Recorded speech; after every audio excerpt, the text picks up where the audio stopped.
తెలంగాణ రాష్ట్ర deputy CM Shri Mallu Bhatti Vikramarka, Shri Mallu Nandini దంపతులకు వివాహ వార్షికోత్సవ శుభాకాంక్షలు. మీ బగ్గు హరీష్, బగ్గు ఫణీష్. నమస్తే, వెల్కమ్ టు ఆర్టీవీ. విజయవాడ ఉమ్మడి అభ్యర్థి, కూటమి అభ్యర్థిగా ఉన్నటువంటి కేశినేని చిన్ని ప్రస్తుతం మనతో ఉన్నారు. సార్, 3 ఏళ్ల పాటు మీరు ప్రజల్లో తిరిగారు, ప్రజలతో ఉన్నారు. మరో 3 రోజుల్లో ప్రజలు ఓట్లు అయిపోతున్నారు. ఏం చెప్పబోతున్నారు ప్రజలకి? మీ అందరి ఆదరాభిమానుల వల్ల నాకు మా అధినేత నారా చంద్రబాబు నాయుడు గారు విజయవాడ తెలుగుదేశం అభ్యర్థిగా నుంచునే అవకాశం ఇచ్చారు. ఎందుకంటే ఆయన 11 సర్వేలు చేస్తే మీరందరూ కూడా నేను ఒక్కడనే సరైన అభ్యర్థినే మీరు ఆశీర్వదించడం వల్ల నేను ఇవాళ కూటమి అభ్యర్థిగా నుంచుండటం జరిగింది. విజయవాడ ప్రజలందరినీ ఒకటే కోరుతున్నా. నన్ను చూశారు 3 సంవత్సరాల నుంచి, 10 సంవత్సరాల నుంచి వైసీపీ ఎంపీ అభ్యర్థిగా నానిని కూడా చూశారు. మా ఇద్దరి మధ్య తేడాన్ని గమనించారు. కాబట్టి ఒక్కటే కోరుకుంటున్నా, మీరందరూ అమరావతిని కోరుకునే వ్యక్తులు. నిన్నటిదాకా అమరావతిని కోరుకునే వ్యక్తులు జగన్ రెడ్డి ఆనందం కోసం అమరావతి వద్దనే వ్యక్తి ఎదుటి వ్యక్తి. నేను అమరావతి మన సంక్షేమం, మన అభివృద్ధి, మన పిల్లల భవిష్యత్తు, వాళ్ళ ఆత్మవిశ్వాసం, వాళ్ళ కాళ్ళ మీద వాళ్ళు నిలబడి ఉద్యోగాలు సంపాదించే విధంగా ఉండే విధంగా మేము ఉంటాం. అంతేకాకుండా మేమందరం గర్వంగా చెప్పుకునేది ఏంటంటే చంద్రబాబు నాయుడు గారి వారసులు. ఎందుకంటే మా 7 అభ్యర్థులు నాతో పాటు ఏ రోజు వ్యక్తిగత దోషంలో పాల్పడాల, ఏ రోజు గొడవలకి వెళ్ళాల, ఏ రోజు విధ్వంసానికి పాల్పడాల, ఏ రోజు ఎవరి కుటుంబాలని రోడ్డు మీదకి వేడ్చలా. మీరు ఎదుటి వ్యక్తుల్ని గమనించండి. వాళ్ళందరూ జగన్ రెడ్డి వారసులు. జగన్ రెడ్డి లాగానే వాళ్ళు కూడా విధ్వంసం, పార్టీ ఆఫీసుల మీద విధ్వంసం చేశారు. మా నాయకులు ఇళ్ల మీద లేనప్పుడు ఆడవారు పిల్లలు ఉన్న సమయంలో వాళ్ళు ఇళ్లను దాడి చేశారు. ఒకానొక నాయకుడికి కన్ను పోయింది. అంతేకాకుండా మళ్ళీ వీటన్నిటికి తోడు ఇంకో సైకో కూడా తయారయ్యాడు. ఈ సైకో ఏమంటాడు, కొత్త సైకో వచ్చి ఏ అభివృద్ధి, అమరావతి వద్దు, అసలు ఏది వద్దు, అసలు ఏమీ అవసరం లేదు, జగన్ రెడ్డి బాగా చేస్తున్నాడు. ఈ సైకోలందరినీ ఓడించి మన అమరావతి ఎవరైతే వద్దున్నారో వాళ్ళందరికీ డిపాజిట్లు రాని విధంగా ఓడించాలి. ఎందుకంటే మీరు ఎట్లాగో మమ్మల్ని అందరినీ గెలిపిస్తున్నారు, మీ ఆశీర్వచనాలన్నీ మా మీద ఉన్నాయని తెలుసు.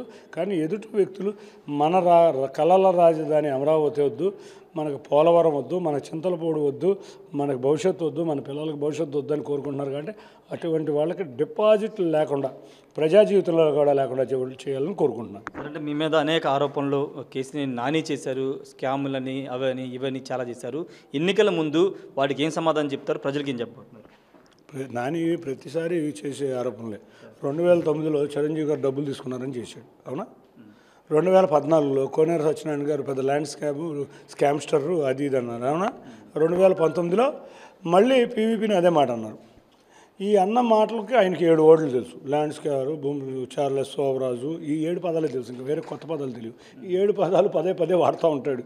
ఎవరు ఎదురుగా నుంచున్నా కూడా వాడుతూ ఉంటాడు. ఎందుకంటే ఆ పదాలన్నీ ఆయనకి సరిపోతాయి కాబట్టి.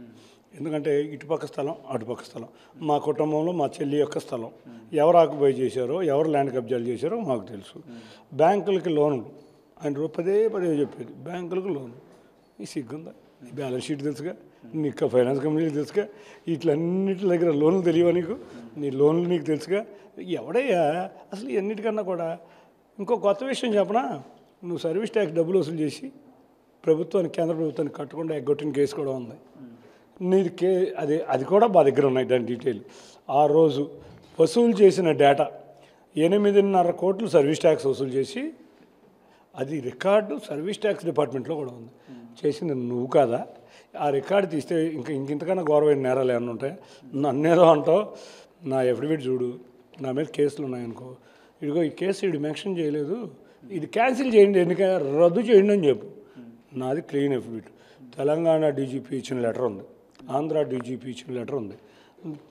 Zero case. నువ్వు అనగానే ప్రతి ఒక్కరిని ఒక డైలాగ్ వాడతావు కాబట్టి ఆ డైలాగ్ నన్ను వాడేసావు. నీ మీద ఎఫిడవిట్లో చూస్తే ఎన్ని కేసులు ఉన్నాయి, తర్వాత 2019 ఎఫిడవిట్ చూస్తే ఎన్ని కేసులు ఉన్నాయి, ఎంతమంది బ్యాంకులకు ఎగ్గొట్టావు, ఎన్ని ఫైనాన్స్ కంపెనీలకు ఎగ్గొట్టావు, ఎంత భూ కబ్జాలు చేసావు, ఇవన్నీ కూడా ప్రజలకు అందరికీ తెలుసు. నా మీద ఉందనుకో, నువ్వు నిరూపించి నేను ఏదన్నా రెడీ. నీ మీద కేసు మొన్న ఈ మధ్య రేడా కేసు కూడా ఉందని అన్నావు. మరి కాగితం ఇవ్వేవయ్యా, కేసు ఉంటే కాగితం చూపించాలి కదా, సాక్ష్యం చూపించవు, ఏవి చూపించవు. పోనీ నేను రేడా కేసు దాంట్లో మెన్షన్ చేయలేదని ఎఫిడవిట్లో వేసుగా, వీడు దొంగ ఎఫిడవిట్ వేసాడు, ఎందుకు చూపించవా? మళ్ళీ ఏమంటాడు, ఎలక్షన్ తర్వాత బయటకు వస్తాయంట. ఈయన ఎలక్షన్ తర్వాత ఈయన ఎక్కడికో పారిపోతాడు. వాళ్ళు పారిపోయే పరిస్థితి డెఫినెట్గా ఉంది. ఎందుకంటే ఇక్కడ ఉన్న అప్పుల వాళ్ళందరూ ఇప్పుడు ఎంపీ అనే పదవి ఉంది. మా తెలుగుదేశం నాయకులు పాపం చాలామంది డబ్బులు ఇవ్వాలి. సరే మన పార్టీలో ఉన్నారు కదా అని మొన్నటిదాకా ఈ పదవి ఊడిపోగానే ఇవాళ ఇంటి ముందు వందల మంది ఉంటారు. అసలు ముందు నువ్వు నీ డ్రైవర్లకు జీతాలు సరిగ్గా ఇచ్చుకుంటే చాలు, ఇంకేం అవసరంలా.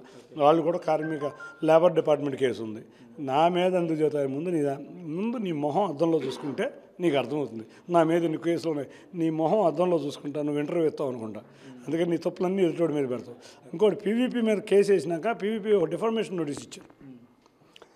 ఇంటి పేరు చెబుతా, పేరు చెప్పను కానీ, అడుసు మిల్లి అనే ఇంటి పేరు గల వ్యక్తి దగ్గరికి వెళ్ళి పీవీపీ కేసు తీపిచ్చని బతిమాలితే పీవీపీ దగ్గరికి వెళ్ళి మాట్లాడించుకుని అతని కాళ్ళ మీద పడి రిక్వెస్ట్ చేసావా లేదా? ఇంక ఇవన్నీ అనవసరం, నీకు అలవాటు అది. కోనేరు రాజేంద్ర ప్రసాద్ గారు మంచి ఆయన కాబట్టి చెప్పకుండా చిరంజీవి గారు మంచి ఆయన కాబట్టి నీ మీద డిఫర్మేషన్ ఇలా. మా చంద్రబాబు నాయుడు గారు కూడా మంచోడు కాబట్టి నిన్నటిదాకా నువ్వు అంటున్నావు. నీకు తెలిసింది అదే. చిరంజీవిని అట్టా క్యారెక్టర్ అసాసినేట్ చేసావు, కోనేరు రాజేంద్ర ప్రసాద్ గారిని చేసావు, పొట్లూరు వరప్రసాదం చేసావు, ఇవాళ నన్ను చేస్తున్నావు. దీంట్లో కొత్త ప్రజలందరూ అనుకుంటున్నారు ఇది రోజు వచ్చే డైలాగులే కదా అని. ఫైనల్గా మెట్రో నేనే వద్దన్నాను, అమరావతి ఇప్పుడు అది అసలు అమరావతి కాదని కొన్ని కామెంట్లు చేసినాడు. చెప్పాను కదా, ఇందాకే చెప్పాను ప్రెస్ మీట్లో. నేను 10 అంశాలు లేవనెత్తా. నువ్వు ఎంపీ కింద ఉన్నావు, కేంద్ర ప్రభుత్వం వల్ల చేసిన పనులే అడిగా, దానికి సమాధానం చెప్పిందా ప్రెస్ మీట్లో అడిగా.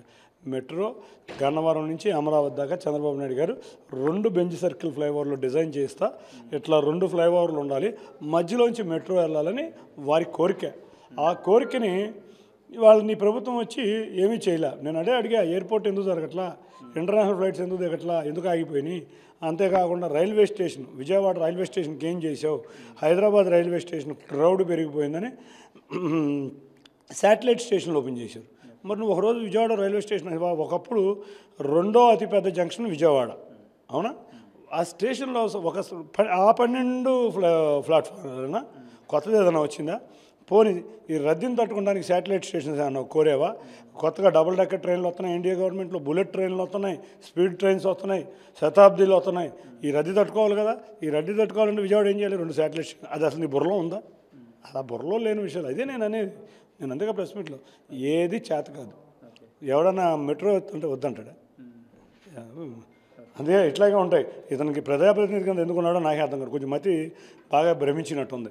ఎందుకంటే ఓడిపోతున్నాను, ఇవాళ తెలుగుదేశంలో నేను ఉంటే బాగుండేది, ఓడిపోతున్నా, భారీ పరాజయంతో ఓడిపోతున్నా, అసలు నేను ఉంటే బాగుండేది అనే మైండ్ సెట్తో విలేకరులకు ఆన్సర్ ఇస్తున్నాడు. ఎవడైనా అమరావతి వద్దంటాడా? ఎవడైనా మెట్రో వద్దంటాడా? ఎవడైనా విజయవాడ డెవలప్మెంట్ వద్దంటాడా? విజయవాడ ఎయిర్పోర్ట్ వద్దంటాడా? రైల్వే స్టేషన్కి శాటిలైట్ ఇవ్వద్దంటాడా? లేకపోతే స్ట్రాంగ్ వాటర్ డ్రైనేజ్ పని మేము 2014 నుంచి 19 వరకు జరిగింది. 500 కోట్లు తీసుకొచ్చి ఎన్డీఏ గవర్నమెంట్లో మొదలుపెట్టాం. 19 నుంచి 23 దాకా స్ట్రాంగ్ వాటర్ డ్రైనేజ్ ఏది? పనిలేయి. నువ్వు ఏదో చేశానంటావు, చెప్పే నువ్వు ఏదో భ్రమ. మీరు వాళ్ళందరికీ చేతన ఏంటంటే వ్యక్తిగత విమర్శలు, అంతేగాని చేసింది చెప్పుకుంటాం వాళ్ళకి అలవాట్లేదు. ఎందుకంటే ఏమి చేయలేదు కాబట్టి దాని గురించి పెద్ద మాట్లాడదు. Thank you sir. ఖచ్చితంగా వ్యక్తిగత విమర్శలు చెప్తే కేసినేని నాని చేసింది చెప్తున్నారు. ఎవరు కూడా విజయవాడ మెట్రో కానీ అమరావతి మీద ఈ విధంగా మాట్లాడరు.